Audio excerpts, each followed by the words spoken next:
Olá, muito bom estar com vocês novamente. Eu sou Viviane e você está no videocast Escutando os Sentimentos, que é um programa produzido pelo Grupo Espírita Esperança, o GESP de Camaragibe, Pernambuco.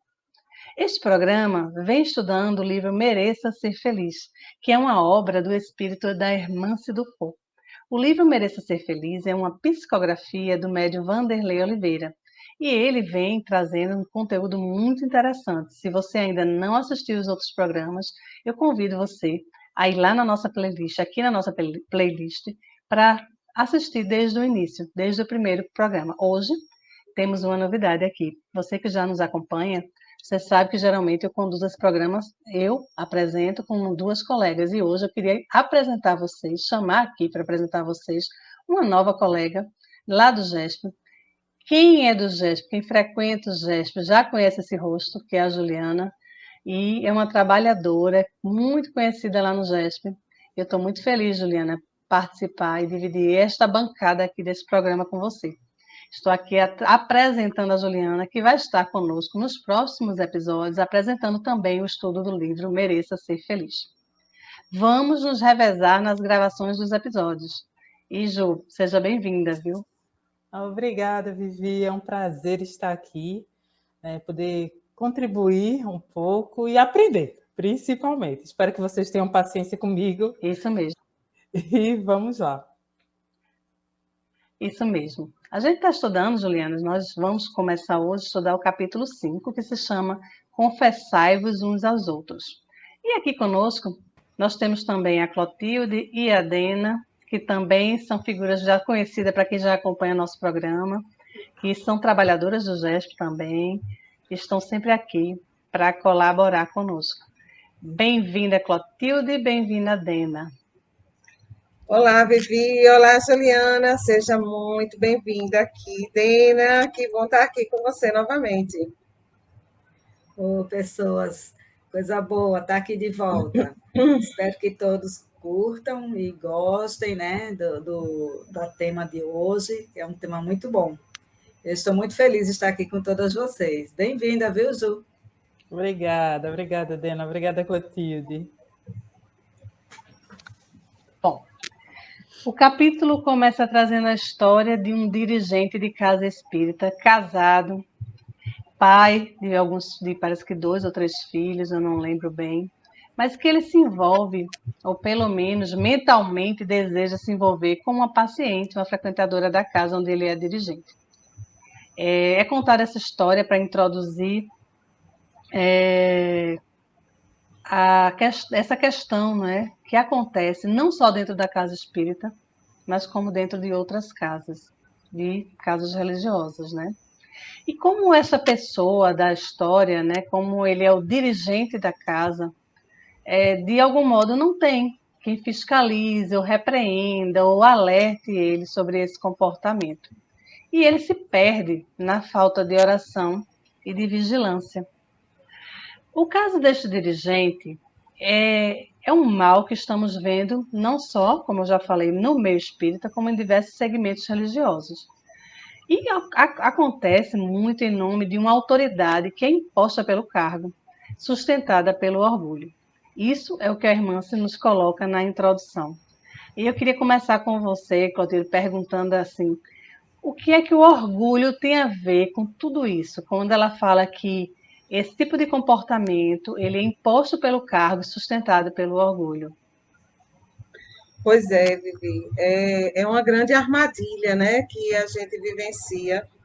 Quem está na casa espírita, e não só na casa espírita, em outros postos, mas na casa espírita destaca-se mais, porque a gente está ali trabalhando em nome do Cristo, em nome do amor, né? Então, a gente precisa estar mais atento a essas questões.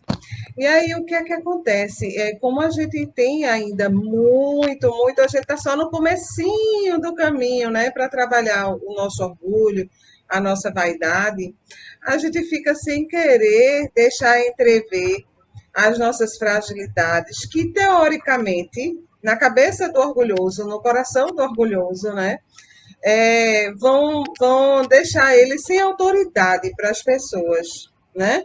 E aí se perde nisso aí, porque a gente vai construindo uma máscara de que a gente pode mais, que a gente resiste a tudo, que a gente dá conta de tudo.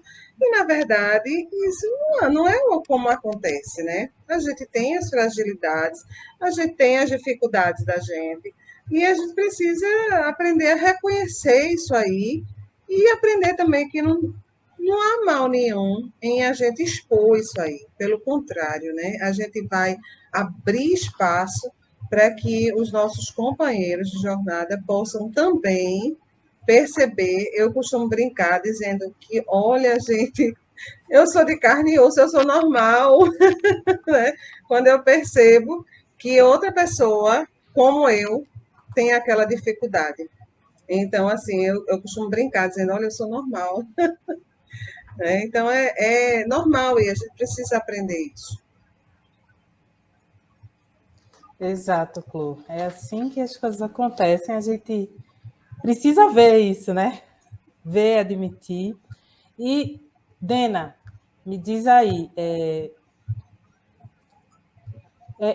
o livro traz, né, essa mensagem espiritual, né, falando, relatando como aconteceu, o que aconteceu. E aí, o que é que você acha, né? Quais são essas facetas do orgulho que estão apresentando aí nesse caso do... Eita, agora eu esqueci o nome dele. Mário? Do trabalhador, né? Do Eu trabalhador. Ele é um Trabalhador. dirigente. Então, Eu vou fazer é o antes de Santos. responder. Santos, isso, é o Santos. Eu vou fazer antes uma ressalva, antes de falar sobre isso que você me perguntou, porque, de certa forma, Clotilde já contemplou. Mas veja só, eu acho importante, no caso do livro, ele fez chamou a atenção para o trabalhador que ocupava um posto de direção e a história foi na área afetiva, sexual, né?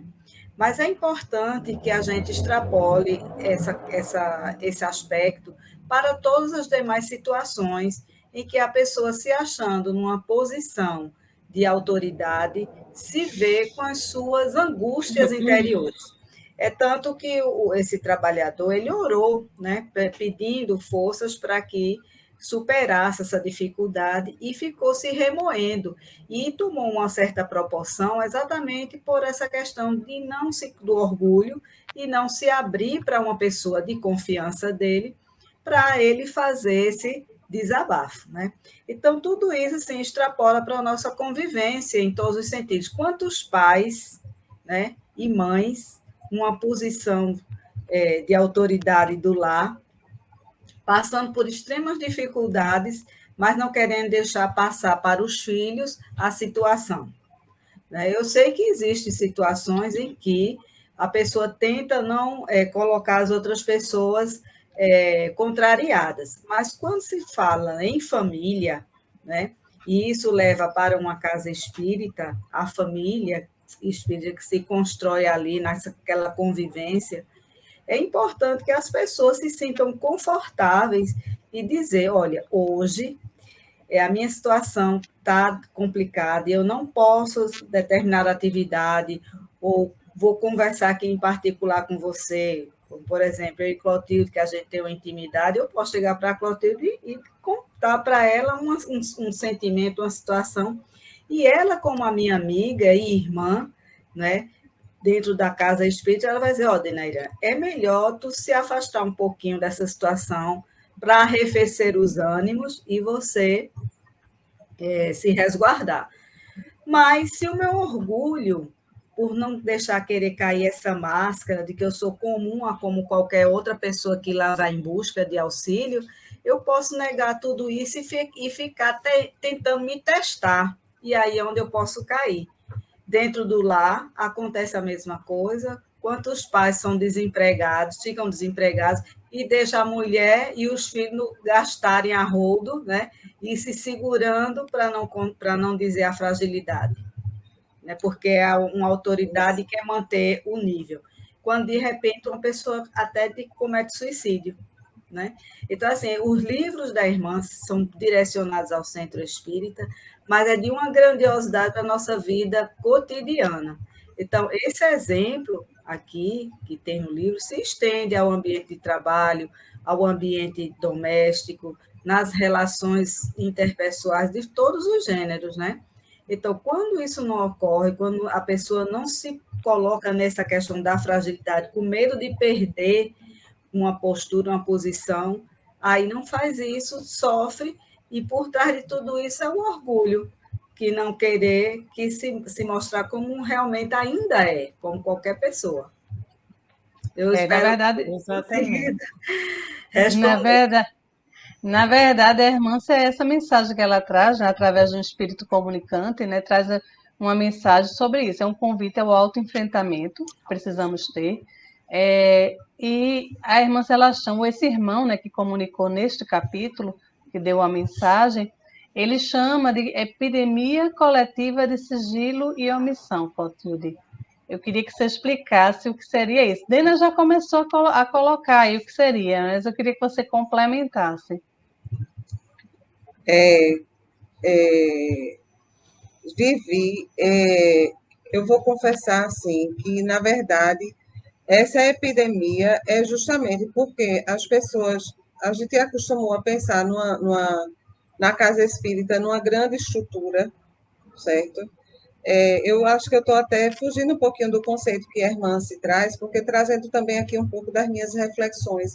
A gente acostumou a pensar na casa espírita como uma grande estrutura que tem a sopa, que tem o enxoval, que tem o estudo da mediunidade, que tem o estudo da codificação, que tem a evangelização, que tem a palestra, tem o tratamento, tem uma gama de atividades tão grande que se torna uma máquina relativamente grande para ser gerenciada, e nisso as pessoas vão perdendo aquele contato mais próximo, mais íntimo, que favorece justamente essa abertura. Paralelo a isso, o mundo, muitas vezes, e quando eu digo mundo, é a vida cotidiana da gente, muitas vezes clama por uma atitude eu vou colocar assim a palavra que a gente usa muito, né? Mais discreta em relação às nossas próprias dificuldades. As pessoas não querem saber das nossas dificuldades, acham que é muito mimimi, né? E aí, com isso, a gente vai criando essa máscara, e aí isso se torna uma atitude generalizada. Daí vem essa verdadeira epidemia. Afora isso, a gente sabe que a gente está dentro de uma doutrina esclarecedora que tem por missão trazer o esclarecimento e oportunizar a transformação interior das pessoas, trazer o mundo novo. E isso enche muitas vezes a vista das pessoas e as pessoas começam a dizer: eu sou espírita. Gente, que é isso, né? Eu sou espírita, eu sou espírita, eu sou espírita. É um dos caminhos, como a gente já conversou em outro programa. É um dos caminhos, né? Então, essa questão é a gente enxergar com mais humildade, né? Seria uma das causas, a falta disso, é a falta de a gente enxergar com humildade o nosso caminho e de valorizar a oportunidade. Quando a gente lá no GESP opta por ter uma casa pequena, por estar numa casa pequena, por não crescer a casa, se for necessário, a gente gera um GESP 2, como a gente costuma brincar, né? Um GESP 2. Ok, a gente gera, mas contanto que o grupo continue pequeno, para que a gente continue tendo essa intimidade de chamar o outro verdadeiramente de amigo ou de irmão, quando naturalmente uma proximidade maior se favorece, como foi o meu caso e o de Dena, e a gente começa a ter realmente essa fraternidade, e nessa fraternidade há oportunidade efetiva para que a gente faça o confessai-vos, não é? Que é a gente dizer, olha, não estou dando conta. As pessoas, eu acho que estão pensando que eu consigo e eu não consigo, né? E é isso é que é importante para que a gente continue tendo a noção do que a gente pode e o que a gente não pode. Porque humildade não é a gente se colocar abaixo de todo mundo, não. É a gente saber exatamente o lugar da gente, né? Exatamente. Verdade. Exato, isso mesmo. E dentro dessa conversa, né, da gente, Odena, tu acha que no caso, né, o que o livro vem dizendo, o que a irmã se vem dizendo, a gente está valorizando mais o serviço do que a causa, né? E será que esse serviço garante um pós-morte tranquilo? Será que garante? Segundo os relatos, né, dos livros da Hermance, as ações, né, são oportunidades de crescimento e que a gente não deve servir de barganha, porque, na verdade, a gente já está numa condição de sair dessa fase infantil de, se bem comportado, ganha o pirulito, né? As ações, né? As ações que a gente faz junto a um centro, a uma ONG, ou até mesmo as suas ações cotidianas de gentileza, de atenção, isso faz parte do próprio processo evolutivo que a gente tem que conquistar como ser imortal, né? Essa questão do bem-estar no plano espiritual tem muito a ver com a sua condição íntima, dessa questão do bem-estar com você mesmo. Porque, de repente, essas ações, muitas vezes, tem pessoas que fazem ela meio que contrariada, estou perdendo um tal dia, estou indo, que é o jeito, né? E aquele estado interior da pessoa ainda está meio que em convulsão, né?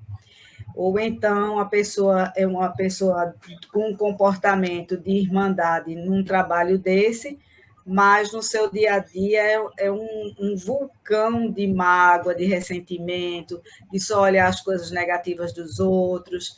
Enfim, são questões íntimas, são elas que são o nosso endereço, por assim dizer, energético, né? Então, as ações são excelentes, são oportunidades que fazem exatamente com que a gente tenha, verifique muitas situações e que nos tragam exemplos para trabalhar o orgulho, né? Diminuir esse orgulho, diminuir o egoísmo, mas são ferramentas que, de certa forma, têm um abono a seu favor, né? Mas a questão íntima, porque não é uma coisa que, assim, a divindade vai pensar você, deixa eu ver aqui quantos bônus horas Clotilde fez, quantos bônus horas Viviane fez, e botar numa balança e ver como é que vai, para onde vai. Mas é uma questão íntima mesmo, que nos direciona para os ambientes aos quais a gente está energeticamente ligado, né? Mas, obviamente, que as ações, as boas ações, contam a favor, né? É isso. Dentro desse contexto, é importante, não é, Clotilde, que a gente consiga, nesse autoenfrentamento, separar o que é disciplina e o que é iluminação, porque a irmã se coloca nesse capítulo essa diferença. Tem como você explicar qual é a diferença de disciplina e iluminação? Disciplina seria mais quase como uma contenção. Você faz as coisas da forma correta, embora que você ainda está um pouco forçado, né? Mas você faz aquilo certinho, daquela forma mecanicamente. Mecanicamente, exatamente. Em alguns momentos você já conseguiu interiorizar, né?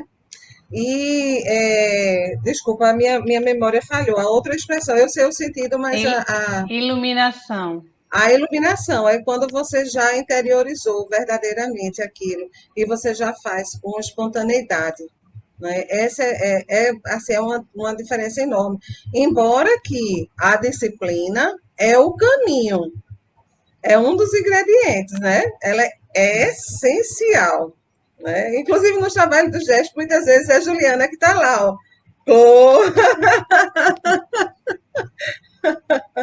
Não é isso, Ju? É verdade, porque é necessário, né, a disciplina para a Ah, gente ir praticando e fazendo direitinho e introjetando isso também, né? Ajuda, isso. Ah. ajuda também. E então, sim, continua, Clô. Não, é só, eu ia complementar assim, que com a disciplina a gente vai repetindo aquela ação, aquele exercício, né, de aprendizado, e com o passar do tempo, aquilo se torna uma atitude natural da gente, né? Então, é só dar um exemplo bem tranquilo aqui, o Evangelho no Lar, né? No começo a gente faz aquilo, poxa, eita, esqueci, passou da hora, não sei o que e tal. Aí vai se policiando com muita disciplina, com muita vontade. Bota, hoje em dia a gente tem a facilidade do celular, né? Bota um lembrete lá no celular para poder tocar naquela horinha e vamos fazer o evangelho. E aí, com o passar do tempo, aquilo vai entrando na sua rotina de casa e já é o seu espaço, né? O espaço do seu evangelho em casa que já entra com naturalidade. Então, são questões assim. Eu dei uma coisa bem prática de uma atividade que a gente faz, mas isso é em tudo da vida da gente, né? A alimentação correta, o hábito da oração, em tudo é preciso que a gente faça, que a gente use inicialmente de disciplina, forçando mesmo, para que aos poucos a gente vá introjetando e vá adquirindo essa atitude mais espontânea, que seria quando a gente atinge essa iluminação nesse aspecto que a gente trabalhou, né? Certo. E, Dina, você acha que estamos diante, né, de um convite também a sermos autênticos? Sempre, né? Sempre. A autenticidade, ela tem como pano de fundo a humildade, né? De dizer, eu sou o que eu sou. Estou sempre procurando me aperfeiçoar, sempre procurando ser um pouco melhor a cada dia. Mas a gente não pode estar constantemente usando essas máscaras, porque chega um determinado momento que elas caem, por elas não serem ainda a nosso verdadeiro eu, por a gente ainda não estar iluminado com a intensidade que gostaríamos de ser, mas também não somos ainda aquela sombra originária, né? A gente vai galgando isso de forma disciplinada, né? Porque eu tenho um propósito, eu quero ser uma pessoa melhor. E eu sei que eu vou explodir com determinadas situações. Então, a princípio, vou começar a me esquivar de me colocar naquela situação, me afasto. Depois, quando você já está mais forte, você está naquela situação e já consegue segurar a língua, bota o copo, toma água e segura, né? E depois você, com um olhar mais tranquilo, por compreender aquela situação, você já vai ter um outro aspecto, vai ser mais resiliente, vai transformar o limão na limonada, né? Então, a autenticidade é muito importante. Inclusive, essa falta de autenticidade, ela vai soar, né, como uma pessoa assim, como é que eu digo o nome? Que tem duas caras, né? Não leva a verdade. Hipócrita. Então, a hipócrita, exatamente, a hipocrisia, e isso é um desserviço a tudo aquilo que você faz, seja no âmbito espírita, seja no âmbito profissional, seja no âmbito familiar, nas relações suas com seus filhos, com seu esposo, com seus amigos, né? Então, você tem que ser você mesmo, né? Então, isso é importante para a parte do crescimento. Então, se não ocorre isso, você não está entrando no processo da iluminação. Porque, como a Clotilde mesmo falou, existe uma disciplina, um propósito de você trabalhar a sua humildade.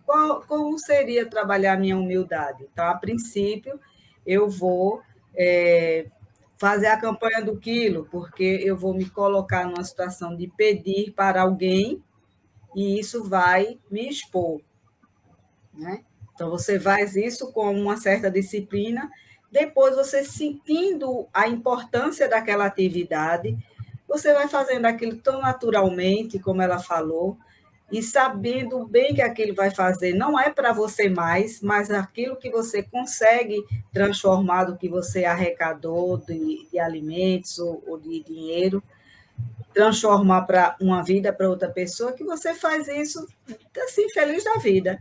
Então, é uma forma que você já está começando esse processo de iluminação. E lembrando sempre, né, que a gente está dando os primeiros passos, está no primeiro degrau da busca das virtudes básicas, para que a gente possa ter um mundo de regeneração. Não é nem um mundo feliz, porque eu me lembro de um livro assim, que eu li, sou muito ruim de guardar o nome, mas dizia assim, que o mais santo aqui na Terra é um principiante nos planos felizes. Então, aquilo que a gente chama de altas virtudes, aqui é como assim, menino, isso aí é o básico, isso aí é para ser automático.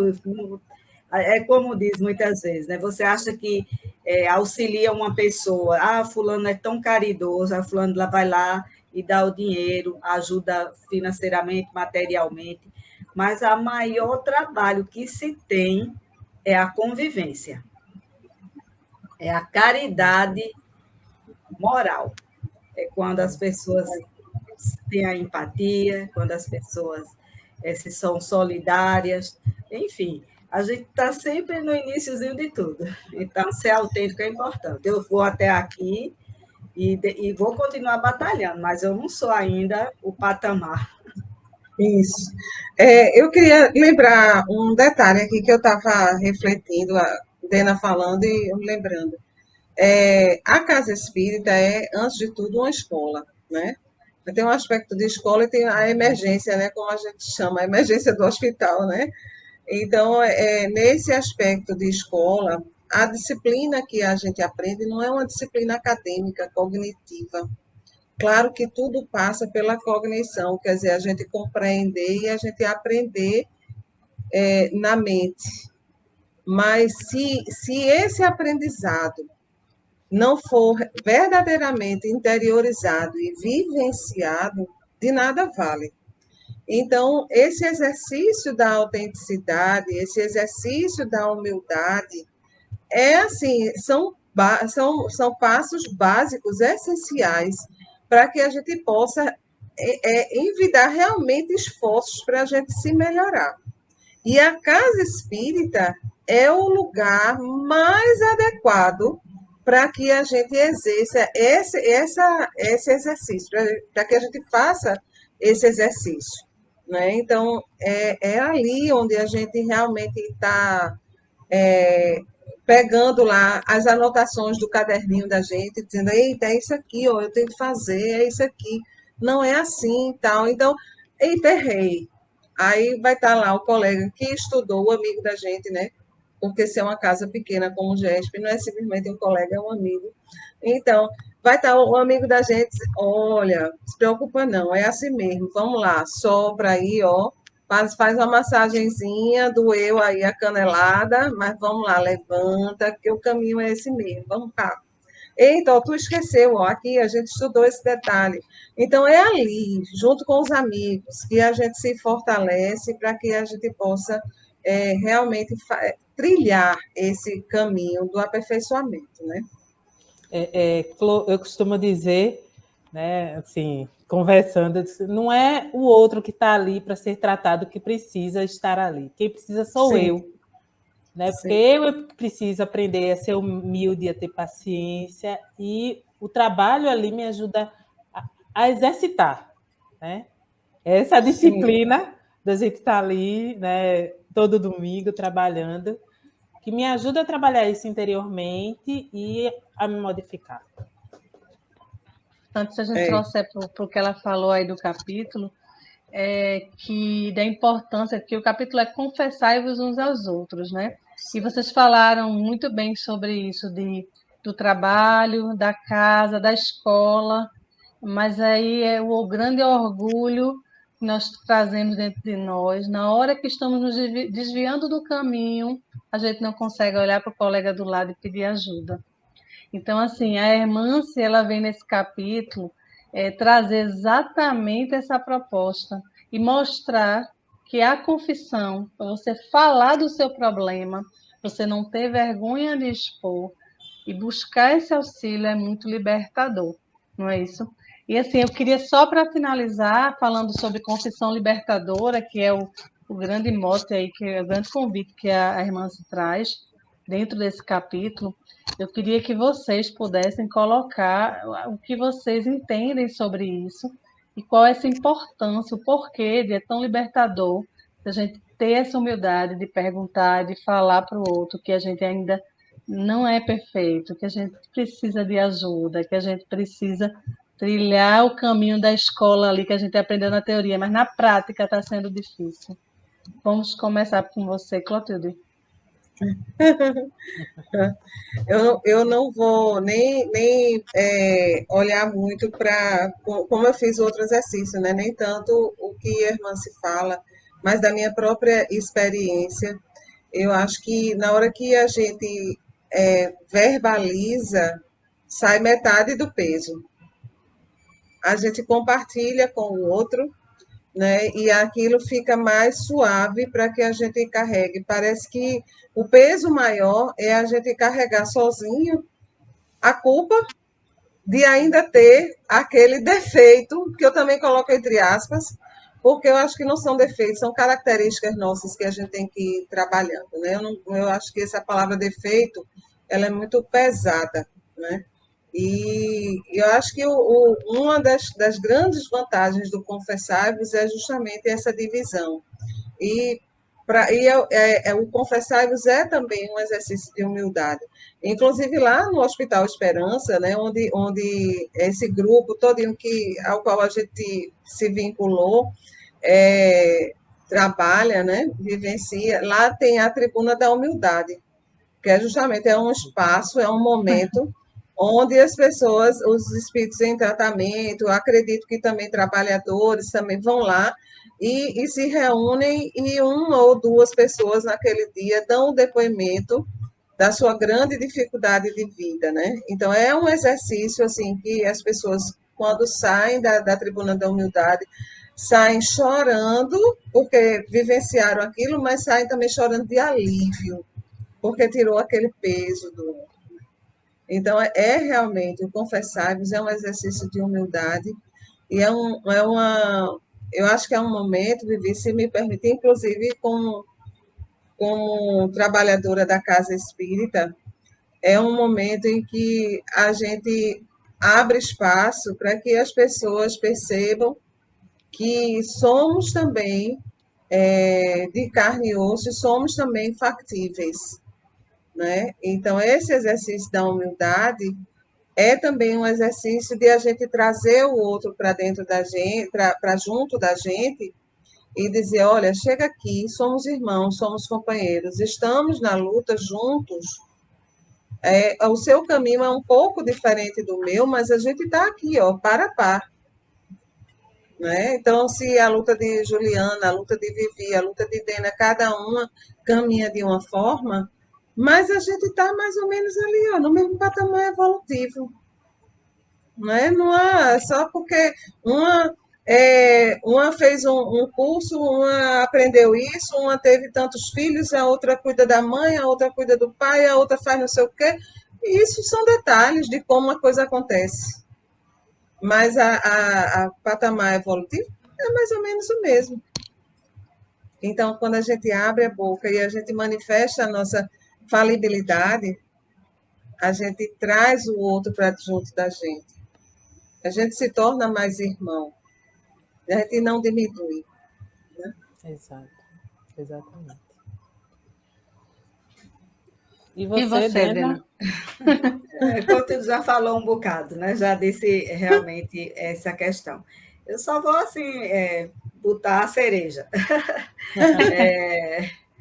No caso, o Cristo, né, falando, dando essa recomendação, é que ele, nessa visão cósmica, né, sabendo do que se tratava o planeta, que é um planeta onde acolhe pessoas em grandes processos de reivindicar a sua melhora espiritual, né? Pessoas como nós, cada um pouquinho melhor em alguma coisa, mas quase todos no mesmo nível. Então, essa questão do confessar-vos é que mostra exatamente essa irmandade. E ainda ele pede mais, orai um pelos outros. porque a gente, às vezes, não consegue, a angústia que está se vivendo, o outro ali junto da gente, assim, olha aqui comigo para ver se você começa a se centralizar, não se desespere.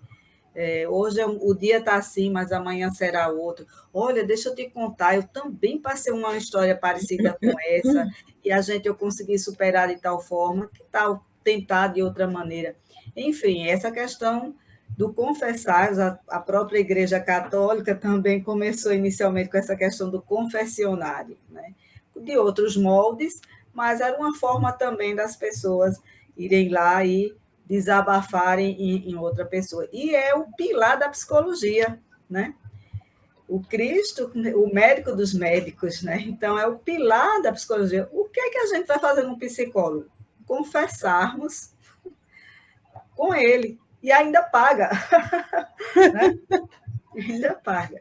Mas é isso, e tirando essa questão da brincadeira aí do pagamento, mas é uma forma da gente chegar junto de outro ser humano, né, e dizer, olha, aconteceu uma coisa, eu cometi um ato que eu nunca esperava que eu cometesse, né, e eu estou aqui me remoendo, estou me sentindo as últimas das criaturas, e aí o psicólogo vai conversando com você e diz, você é só esse pedaço desse momento da sua vida, você não tem outros pedacinhos que se somam, né? Veja direitinho, não atire pedra na sua sombra, não, que você não tem só ela, não. Né? Então, aí as pessoas vão crescendo e não se afundando.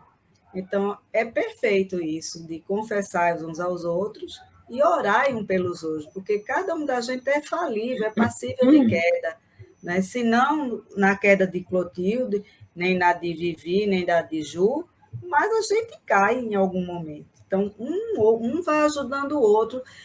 Por exemplo, um exemplo assim bem basicão, o AA, por exemplo. Ali se encontram pessoas que caíram no vício da bebida e estão ali, muitos recuperados, porque entendem o processo para ajudar o outro também a sair. Então, a sombra que o outro viveu está sendo luz hoje para tirar o outro da sombra. Então, entender essa sombra e ressignificá-la que isso é importante. Né? Então, é um processo reeducativo, né, minha gente? Na hora que a gente está ali falando, a gente está também se educando, né? A gente está ouvindo, né, o que a gente está dizendo, e muitos dizem que aí é que realmente começa o processo, né?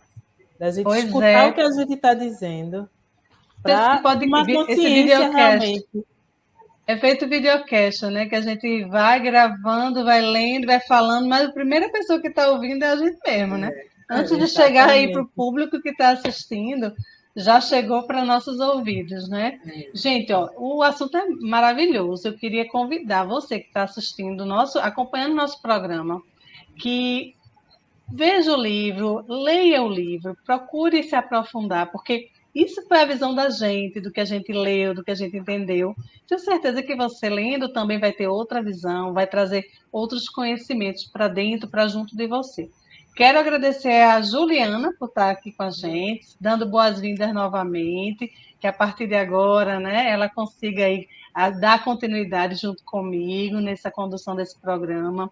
Agradecer mais uma vez a Dani e a Clotilde e dizendo a você que está nos assistindo que se gostou, deixe seu like e compartilhe com os amigos, porque isso é muito importante para a gente.